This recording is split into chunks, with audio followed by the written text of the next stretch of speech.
Big boss മലയാളത്തിന്റെ രണ്ടാമത്തെ lady വിന്നറായിട്ട് മാറിയിരിക്കുകയാണ് നമ്മുടെ അനുമോൾ.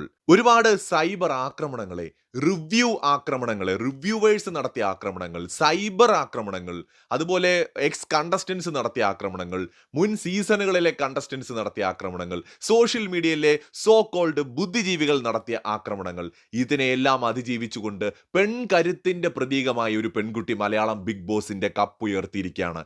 വളരെ ശക്തരായ മത്സരാർത്ഥികളോടാണ് അനുമോൾ ഏറ്റുമുട്ടിയത്.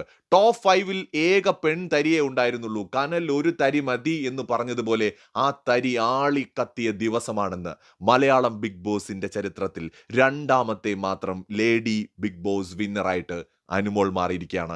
ഇത് ജെനുവിനായിട്ട്, റിയൽ ആയിട്ട് ബിഗ് ബോസ് എന്ന് പറയുന്ന റിയാലിറ്റി ഷോയെ സ്നേഹിക്കുന്ന മലയാളി ബിഗ് ബോസ് ഓഡിയൻസിന്റെ വിജയമാണ്. സോഷ്യൽ മീഡിയയിൽ അടക്കം നടന്ന വലിയ സൈബർ ആക്രമണങ്ങളുടെയും വ്യാജ പ്രചാരണങ്ങളുടെയും ഒക്കെ ഇരയായിരുന്നിട്ടും അതിനെയും അതിജീവിച്ചുകൊണ്ട് കപ്പുയർത്തിയ അനുമോൾക്ക് സമ്മർ മീഡിയ ചാനലിന്റെ അഭിനന്ദനങ്ങൾ. ഒപ്പം മികച്ച മത്സരം കാഴ്ചവെച്ച അനീഷിനും അഭിനന്ദനങ്ങൾ.